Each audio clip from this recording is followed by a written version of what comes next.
Isang NBA player ng Philadelphia 76ers na si Jared McCain ay willing maglaro para sa ating national team at makakapaglaro bilang local player ng ating national team ng Gilas Pilipinas. Tara mga idol, isa-isay natin dito yung pag-usapan para sa ating video na ito.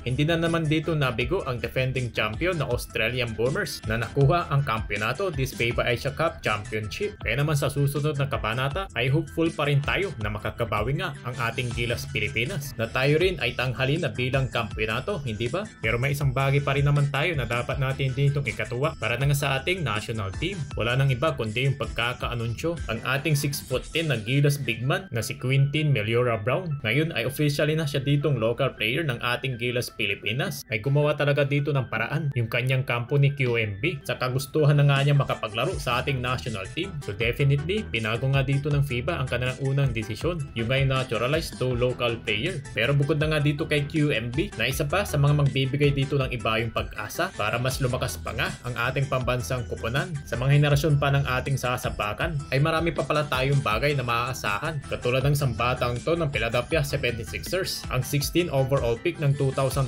NBA Draft. Naging frontrunner din sa Rookie of the Year ng NBA at proud sa kanyang heritage na bilang Filipino itong si Jared McCain. Siya rin ay naglaro nitong college sa Duke Blue Devils. Kinonsider nga ng bilang isang 5-star recruit and one of the top players in 2023 class. At ayon na nga rin mismo dito kay Jared McCain mga idol, ay meron nga daw siya ditong 10% Asian. Ito nga yung pagiging bilang isang Filipino. At kumpirmadong may dugong Pinoy nga itong si Jared McCain mga idol. Pati na nga rin sa kanyang mga vlog, sinout out niya, particular na nga sa mga Pinoy. Shout out my Asian community though.